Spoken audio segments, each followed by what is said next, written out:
Morning बच्चों। आज की क्लास के लिए हम ज्योग्राफी में चैप्टर नंबर 4 स्टार्ट कर रहे हैं बेटा, मैप्स। इसके पहले हमने चैप्टर नंबर 3 पढ़ा था, मोशंस ऑफ द अर्थ। अब चैप्टर नंबर 4 हम स्टार्ट करने जा रहे हैं जिसका नाम है मैप्स। तो सबसे पहले मैप चैप्टर में मैं आपको माइंड मैप की मदद से इस चैप्टर में हम वो टॉपिक्स क्या क्या पढ़ेंगे और उनका इन शॉर्ट क्या मीनिंग होता है, क्या यूज़ होता है, उसके बारे में हम डिस्कशन करने जा रहे हैं बच्चों। तो सबसे पहले तो बात होती है कि मैप क्या होता है और इसकी ज़रूरत भी हमें क्यों पड़ती है। इसके पहले बच्चों अभी तक हम ग्लोब की जानकारी लेकर आए हैं। अब ग्लोब क्या होता है? अर्थ के मिनिएचर मॉडल यानी कि छोटे मॉडल को ग्लोब कहा जाता है। और ग्लोब की मदद से हम किसी भी कॉन्टिनेंट, किसी भी देश, कंट्री, ओशंस को आइडेंटिफाई कर सकते हैं। लेकिन अगर मान लीजिए हमें किसी पर्टिकुलर देश के बारे में स्टडी करना हो, उस देश में भी पर्टिकुलर किसी स्टेट के बारे में स्टडी करना हो और उस स्टेट में भी किसी पर्टिकुलर डिस्ट्रिक्ट, टाउन या विलेज के बारे में बात करनी हो, तो ये चीज़ ग्लोब की मदद से पॉसिबल नहीं हो सकता है। क्योंकि ग्लोब पर बच्चों कॉन्टिनेंट्स भी बहुत छोटे छोटे दिए हुए रहते हैं। अगर आप ग्लोब को ऑब्जर्व करेंगे तो जब कॉन्टिनेंट्स ही छोटे हैं तो देश कितने छोटे होंगे, और अगर देश अगर छोटे हैं तो फिर उनमें स्टेट, डिस्ट्रिक्ट, विलेज, टाउन ये तो और ना के बराबर दिखाई देते हैं हमें ग्लोब पर। तो जब हमें अर्थ के किसी एक पर्टिकुलर पार्ट को इन डिटेल स्टडी करना होता है तब हमें मैप की ज़रूरत पड़ती है बच्चों। इसलिए मैप चैप्टर को पढ़ाया जाता है। अब ग्लोब में और मैप में डिफरेंस है क्या? ग्लोब एक हार्ड मटेरियल से बनता है ना, जैसे प्लास्टिक हो गया या वुड से भी बन सकता है, प्लास्टिक से ही बनता है ज़्यादातर, या ग्लास से बनता है। जबकि मैप को सॉफ्ट मटेरियल यानी कि जैसे पेपर, कागज से बनाया जा सकता है। ग्लोब को आसान नहीं है बच्चों एक जगह से दूसरी जगह पर कैरी करना, जबकि मैप को बहुत आसानी से हम एक जगह से दूसरी जगह पर कैरी कर सकते हैं। तीसरा difference, globe can not be folded, fold नहीं किया जा सकता है, जबकि मैप यानी कि जो नक्शा होता है उसे आसानी से हम फोल्ड कर सकते हैं। चौथा और सबसे इम्पॉर्टेंट डिफरेंस, ग्लोब छोटे छोटे पार्ट की डिटेल जानकारी नहीं देता है, जबकि मैप इवन स्मॉलर पार्ट्स की भी हमें डिटेल इंफॉर्मेशन प्रोवाइड करा सकता है। तो ये बात हुई कि मैप क्यों ज़रूरी है और मैप क्या होते हैं। यानी कि मैप क्या हुआ? It is a detail representation of the earth and its various parts. यानी कि जब हम अर्थ के अलग अलग हिस्सों को डिटेल में पढ़ना चाहते हैं तब हमें मैप की ज़रूरत पड़ती है। अब बात करते हैं इस माइंड मैप की मदद से। मैंने आपके लिए पूरे बोर्ड पर इस माइंड मैप को बनाया है, जिसकी इमेज आपको मैं सेंड भी करूँगा, तब आप इसको मैच ऑन कर सकते हैं। तो मैप बच्चों 3 तरह के होते हैं। एक होता है मैप पॉलिटिकल, दूसरा होता है थीमेटिक और तीसरा होता है फिजिकल। अब ये तीनों क्या होते हैं और तीनों क्या क्या शो करते हैं उसके बारे में बात करते हैं। इसके लिए हमने इसे यहाँ पर ड्रॉ किया है। ये तो रहा हमारा चैप्टर का नाम, टाइप्स ऑफ मैप्स। कितने होते हैं? पहला पॉलिटिकल, दूसरा फिजिकल, तीसरा थीमेटिक। अब पॉलिटिकल मैप क्या शो करता है? पॉलिटिकल नाम से ही पता लग रहा है कि ये पॉलिटिकल बाउंड्रीज को बताएगा, यानी कि किसी भी देश की कहाँ तक सीमा है, किसी राज्य की क्या सीमा है, किसी सिटी, डिस्ट्रिक्ट, टाउन, विलेजेस का एरिया कितना है। जब ये जानकारी पता करनी हो तब जिस मैप का इस्तेमाल किया जाता है उसे हम पॉलिटिकल मैप कहते हैं बच्चों। उसके बाद आता है थीमेटिक मैप। थीमेटिक मैप क्या होता है? थीमेटिक वर्ड बना है बच्चों थीम से। थीम मतलब कोई सा भी एक पर्टिकुलर टॉपिक, जैसे अगर मुझे पता करना है कि इस पर्टिकुलर देश में या राज्य में या इस शहर में कहाँ कहाँ पर सड़क बनी हुई है, किस तरह की सड़कें बनी हुई है, कच्ची सड़क है या डांबर वाली सड़क है, तो रोड्स क्या हो गए? टॉपिक हो गए। तो जब हमें किसी भी पर्टिकुलर थीम, पर्टिकुलर टॉपिक पर जानकारी लेनी हो, तब जो मैप काम में आते हैं उन्हें थीमेटिक मैप्स कहा जाता है। इसी तरह से अगर हमें पता करना हो कि कहाँ पर रेनफॉल, किस एरिया में, किस देश में, किस राज्य में, किस शहर में कितनी वर्षा होती है, कितनी रेनफॉल होती है, ये जानकारी, अब ये भी क्या हो, रेनफॉल भी क्या होगी, एक थीम हुई। इसी तरह से डिस्ट्रीब्यूशन ऑफ फॉरेस्ट, हमारे देश के किस हिस्से में किस तरह के पेड़ पाए जाते हैं, किस तरह के जंगल पाए जाते हैं। जैसे ज्योग्राफी में एक चैप्टर मैं आपको सिखाऊंगा जहाँ पर टाइप्स ऑफ फॉरेस्ट के बारे में हम पढ़ेंगे। फॉरेस्ट बहुत तरह के होते हैं बेटा, जैसे एवरग्रीन फॉरेस्ट, डेसिडस फॉरेस्ट, कहीं पर फॉरेस्ट नहीं होती है, केवल बुशेस रहती है, यानी कि झाड़ियाँ रहती हैं कम बारिश होने की वजह से। तो देश के कितने हिस्सों में किस तरह के जंगल पाए जाते हैं, तो ये भी एक थीम हुई। तो जब हमें इसके बारे में जानकारी लेनी हो, तब जो मैप काम में आएगा उसे हम थीमेटिक मैप कहेंगे। इसी तरह से डिस्ट्रीब्यूशन ऑफ इंडस्ट्रीज, डिस्ट्रीब्यूशन का मतलब होता है कि कहाँ पर कौन कौन सी चीज़ फैली हुई है, कौन कौन सी चीज़ को बांटा गया है। तो इंडस्ट्रीज का मतलब क्या होता है? उद्योग। तो किस देश के किस हिस्से में, किस राज्य में किस तरह की इंडस्ट्रीज हैं, ये भी पता करना हो, तब भी हमें जो मैप मदद करेगा वो कौन सा मैप होगा बच्चों? थीमेटिक मैप होगा। तो अभी तक हमने दो मैप सीखे हैं। पहला सीखा हमने पॉलिटिकल, दूसरा सीखा हमने थीमेटिक। तीसरा होता है बेटा इसमें फिजिकल मैप। अब फिजिकल का मतलब क्या है? फिजिकल वर्ड का मतलब ये है कि जब हम उस देश के नेचुरल फीचर्स के बारे में बात करें। अब नेचुरल फीचर्स क्या होते हैं? जो हमें नेचर से मिले हैं। नेचर से हमें क्या चीज़ें मिली हैं? नेचर से मिले हैं हमें माउंटेन्स, है ना, plateaus, rivers, plains, oceans, seas, ये सारी चीज़ें हमें नेचर से मिली हैं। तो जब नेचर से जुड़ी हुई चीज़ों के बारे में हमें जानकारी लेनी हो, तो जो मैप यूजफुल होता है बेटा उसे कहा जाता है फिजिकल मैप। तो ये तीन तरह के मैप हुए, पहला पॉलिटिकल, दूसरा थीमेटिक और तीसरा फिजिकल मैप। आई होप आपको समझ में आ रहा होगा बच्चों। अब बात करते हैं कंपोनेंट्स के बारे में। कंपोनेंट्स का मतलब होता है पार्ट, यानी कि मैप में क्या क्या चीज़ें शामिल होती हैं। मैप को बनाने के लिए और समझाने के लिए किन बातों का होना आवश्यक है, किन कंपोनेंट्स का होना आवश्यक है, उन्हें कहा जाता है कंपोनेंट्स ऑफ मैप। तो यहाँ पर मैं आपको बताना चाहूँगा इस माइंड मैप की मदद से कि मैप के कंपोनेंट्स होते हैं बेटा तीन। पहला कंपोनेंट कहलाता है डिस्टेंस या स्केल। अब डिस्टेंस का मतलब तो दूरी हो गया, स्केल का मतलब क्या? स्केल का मतलब ये होता है कि हम जो आप स्केल यूज करते हैं वो तो है ही सही, लेकिन हम जैसे मान लीजिए कोई भी एक मॉन्यूमेंट है ना, या कोई एक बिल्डिंग है। अब वो बिल्डिंग मान लीजिए 500 मीटर्स ऊंची है वो बिल्डिंग, तो क्या मैं 500 मीटर्स को एग्जैक्ट वहाँ पर बना पाऊंगा? क्या उस कागज के एक छोटे से टुकड़े पर मैं 500 मीटर्स को बनाना आसान होगा? नहीं होगा। तो हम क्या करते हैं? स्केल की मदद लेते हैं।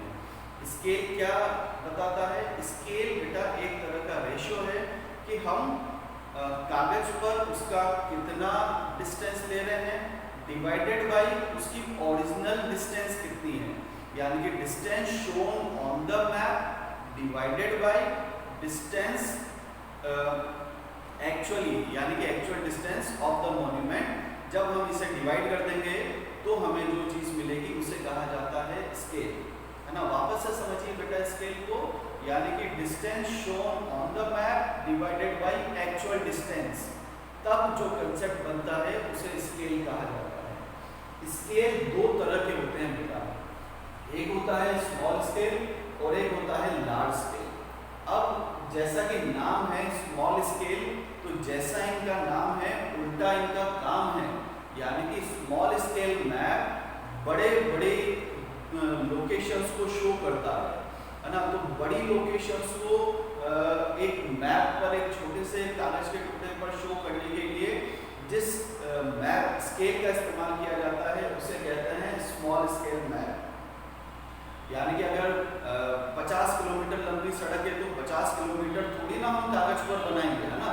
उसके लिए हमें उसे छोटी छोटी स्केल के फॉर्मेट में शो करना पड़ेगा, है ना। तो जब बड़ी लोकेशंस को छोटी जगह पर शो किया जाता है तो जो मैप काम में आता है उसे हम कहते हैं स्मॉल स्केल मैप। दूसरा होता है लार्ज स्केल मैप, यानी कि जब छोटी जगह को आपको थोड़ा बड़ा डिटेल में जानकारी चाहिए रहती है। अब मान लीजिए वो जगह ऑलरेडी पहले से कोई छोटी है, जैसे एक गांव का ही एग्जांपल ले लें। अब उस गांव बहुत छोटा एरिया होता है वहाँ पर, लेकिन मुझे उसकी डिटेल जानकारी चाहिए, तो मुझे स्केल क्या लेना पड़ेगा, थोड़ा बड़ा लेना पड़ेगा।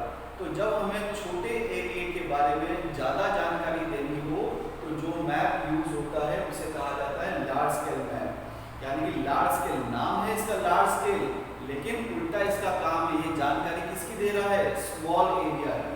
वहीं दूसरी तरफ नाम है स्मॉल स्केल, लेकिन जानकारी किसकी दे रहा है, ये लार्ज एरिया की। इसलिए कहा जाता है कि जैसा इनका काम है उल्टा इनका जैसा इनका नाम है उल्टा इनका काम है। तो पहला कंपोनेंट हुआ बेटा डिस्टेंस। दूसरा कंपोनेंट आता है इसमें डायरेक्शन। डायरेक्शन आप समझते होंगे, डायरेक्शन का मतलब होता है दिशा। तो जब हम चार मेन डायरेक्शंस की बात करते हैं, आप बता सकते हैं कौन सी चार मेन डायरेक्शंस होती हैं? यस, नॉर्थ, साउथ, ईस्ट और वेस्ट। ये चार जो मेन डायरेक्शंस हैं इन्हें कहा जाता है बेटा cardinal directions. North, south, east और वेस्ट ये होती हैं कार्डिनल डायरेक्शंस। अब अगर मान लीजिए मैं नॉर्थ और ईस्ट के इन बिटवीन किसी पॉइंट को मार्क करना चाहता हूँ, तो ये डायरेक्शन कौन सी कहलाएगी? इन दोनों के बीच में, नॉर्थ और ईस्ट के बीच में आ रही है, इसलिए नॉर्थ ईस्ट। इसी तरह से ईस्ट और साउथ के बीच में अगर कोई पॉइंट आया तो उसे क्या लिखेंगे? South east. लाइकवाइज अगर वेस्ट और साउथ के बीच में कोई पॉइंट आया तो उसे क्या कहा जाएगा? South west.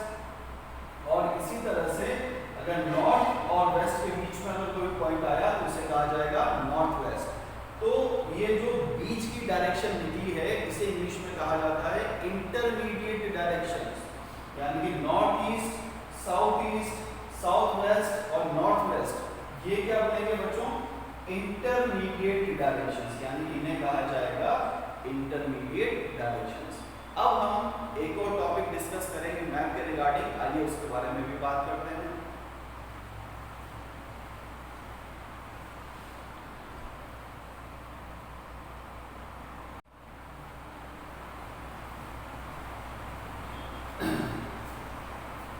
इसमें सिंबल्स भी आते हैं बच्चों, है ना। मैप में जो इसके कंपोनेंट्स हैं, दो कंपोनेंट तो अभी हमने सीखे। पहला कंपोनेंट सीखा हमने डिस्टेंस, दूसरा कंपोनेंट सीखा हमने डायरेक्शन, तीसरा कंपोनेंट होता है बेटा सिंबल। सिंबल का मतलब होता है चिन्ह, अगर हिंदी में कहा जाए तो। यानी कि कई बार क्या होता है कि मान लीजिए हम किसी भी जगह को पहचानने के लिए वहाँ पर कुछ चिन्ह बनाते हैं, है ना। जैसे उन साइंस को देखते से ही पता लग जाता है कि ये साइन किसे डिनोट करता होगा, है ना। जैसे कहीं पर अगर P लिखा हुआ रहता है तो हम समझते हैं कि वहाँ पर पार्किंग होगी, या फिर कहीं पर अगर मान लीजिए हॉर्न का सिंबल बना हुआ है ना, गाड़ियों का जो हॉर्न रहता है ना बच्चों, वो हॉर्न का सिंबल बना हुआ है और उसके ऊपर क्रॉस बना हुआ है, तो हम समझ जाते हैं कि यहाँ पर नज़दीकी कोई हॉस्पिटल का एरिया है और यहाँ पर हॉर्न बजाना मना है। तो कुछ सिंबल्स होते हैं जिन सिंबल की मदद से हम आइडेंटिफाई कर सकते हैं कि वो जगह कौन सी है। अब बच्चों सिंबल्स, कुछ सिंबल्स ऐसे होते हैं जो यूनिवर्सल होते हैं, यूनिवर्सल मतलब हर देश में जो समान रहते हैं उन्हें यूनिवर्सल या कन्वेंशनल सिंबल्स भी कहा जाता है। ध्यान से सुनिएगा ये बात बच्चों, ऐसे सिंबल्स जो हर देश में समान रूप से अप्लाई होते हैं उन्हें यूनिवर्सल या कन्वेंशनल सिंबल्स भी कहा जाता है। अब इन्हें हर देश में समान क्यों रखा जाता है? तो इसका रीजन ये है कि अगर मान लीजिए कोई टूरिस्ट दूसरे देश में घूमने जाए तो उसे वो सिंबल्स हर देश में सेम मिले, क्योंकि अगर हर देश में अलग अलग सिंबल्स का इस्तेमाल होगा तो हम सपोज करिए हम इंडिया में रहते हैं और हम जापान घूमने गए या अमेरिका घूमने गए और वहाँ पर उस देश में हमारे देश से अलग सिंबल्स हैं, तो हमें उन जगह को पता करने में काफ़ी ज़्यादा मुश्किल आएगी, यानी कि दिक्कत आएगी। इस वजह से कुछ मॉन्यूमेंट्स के सिंबल हर जगह पर हर देश में सेम रखे जाते हैं और ऐसे ही सिंबल्स को कन्वेंशनल या यूनिवर्सल सिंबल्स कहा जाता है। ऐसे कुछ सिंबल्स मैंने आपकी मदद के लिए यहाँ पर बनाए हैं कि अगर मान लीजिए इस तरह का सिंबल बना हुआ है तो ये किसे डिनोट करता है कि यहीं पर आसपास कोई रेलवे लाइन होगी। अगर मान लीजिए इस तरह का सिंबल बना हुआ है तो ये किसे डिनोट करेगा? किसी ब्रिज को, यानी कि किसी पुल को बताएगा। अगर ऐसे किसी बिल्डिंग के ऊपर कहीं पर ये क्रॉस वाला निशान लगा हुआ है तो हम समझेंगे, प्लस वाला निशान लगा हुआ है तो हम समझेंगे कि यहाँ पर कोई चर्च है। उसी तरह से अगर ये इस तरह के सिंबल्स बने हुए हैं तो हम समझेंगे कि यहाँ पर ग्रेवयार्ड यानी कि कोई कब्रिस्तान है। वहीं पर अगर इस तरह के सिंबल्स बने हुए हैं तो हम पहचानेंगे कि ये ट्रीज के सिंबल हैं। आपके बुक में भी ये बने हुए हैं बेटा, आप वहाँ से इन्हें आइडेंटिफाई कर सकते हैं। अब कई बार कुछ सिंबल्स के लिए हम कलर का भी इस्तेमाल करते हैं। जैसे अगर हमें पेड़ों को बताना हो तो उन सिंबल्स को कलर भी किया जाता है ग्रीन, क्योंकि जो पेड़ होते हैं, जो ट्रीज होते हैं वो ग्रीन कलर के होते हैं। कहीं पर अगर हमें प्लेन्स को बताना होता है तब भी हम ग्रीन कलर का इस्तेमाल करते हैं। कहीं पर माउंटेन्स और प्लेट्यूज को बताना होता है तो हम ब्राउन कलर का इस्तेमाल करते हैं। कहीं पर रिवर्स या ओशियंस को बताना होता है तो हम ब्लू कलर का इस्तेमाल करते हैं। तो सिंबल्स को इन चिन्ह के साथ साथ कलर से भी अच्छे से शो किया जाता है। इसके बाद इस चैप्टर में आपको लास्ट टॉपिक पढ़ाया जाएगा प्लान और स्केच। प्लान क्या होता है और स्केच क्या होता है? जब भी किसी एरिया के या किसी बिल्डिंग के बारे में हम मैप बनाना चाहें और प्रॉपर स्केल की मदद से अगर हम उस ड्राइंग को बनाते हैं बेटा तो उसे कहा जाता है प्लान, है ना। यानी कि plan is basically A drawing which is drawn with the help of scale, यानी कि स्केल की मदद से जो ड्राइंग बनती है, प्रॉपर मेजरमेंट लेकर जो ड्राइंग बनती है उसे कहा जाता है प्लान। जैसे नक्शा जिसे कहते हैं, आर्किटेक्ट जो बनाते हैं, यानी कि किसी प्लॉट पर जो मकान बनाना है तो पहले आर्किटेक्ट की मदद से नक्शा बनाया जाता है। तो वो क्या करता है, ये रूम इतनी साइज का होगा, यहाँ पर स्टेयर्स जाएंगी, उनकी साइज ये होगी, किचन का एरिया ये होगा, तो वहाँ पर स्केल का ध्यान रखा जा रहा है। तो जब किसी भी ड्राइंग को स्केल को ध्यान में रखते हुए बनाते हैं हम, तो उसे हम कहते हैं प्लान। दूसरा होता है स्केच। स्केच का मतलब क्या होता है? जब हम अपनी मेमोरी के बेस पर, याददाश्त के बेस पर किसी ड्राइंग को बनाते हैं कि हो सकता है यहाँ से वहाँ तक का रास्ता ऐसे जाता होगा। जैसे आपसे पूछा जाए कि आपके घर से लेकर आपके स्कूल तक के ड्राइंग को बनाकर बताइए, तो आपको स्केल तो पता है नहीं। आप क्या कहेंगे कि हम यहाँ, जैसे फॉर एग्जांपल आप शास्त्री नगर रहते हैं और आपको बिरला शिक्षा केंद्र तक का ड्राइंग बनानी, तो आप क्या कहेंगे कि वहाँ से हम सैनिक स्कूल तक आएंगे, फिर एक स्कूल का सिंबल बना देंगे, फिर हम रिलायंस पेट्रोल पंप तक आएंगे, फिर रिलायंस पेट्रोल पंप का सिंबल बना देंगे, फिर वहाँ से स्कूल में इस तरह से एंटर होंगे, यहाँ पर टर्न आएगा। तो आपको जैसे जैसे जो जो चीज़ें याद हैं उसके अकॉर्डिंग आप लाइन्स ड्रॉ करते हुए जाएंगे। तो जब मेमोरी के बेस पर किसी ड्राइंग को बनाया जाता है बेटा, तो उसे हम कहते हैं स्केच। तो ये सारी बातें हम इस मैथ चैप्टर में सीखने जाएंगे, जिन्हें बारी बारी से डे वाइज एक एक टॉपिक को आपको सिखाया जाएगा। आई होप इस चैप्टर के बारे में आपको काफ़ी ज़्यादा जानकारी मिल गई होगी कि हम इस चैप्टर में क्या क्या बातें सीखने वाले हैं। आप इसका स्क्रीनशॉट भी ले सकते हैं और जूम करके अच्छे से जो मैं आपको इमेज भेजूंगा वहाँ से मैच करके आप चाहें तो इसे बना भी सकते हैं, या नहीं भी बनाना चाहें तो अपने फ्यूचर रेफरेंस के लिए सेव भी रख सकते हैं। आई होप बच्चों ये आपको सभी को समझ में आया होगा।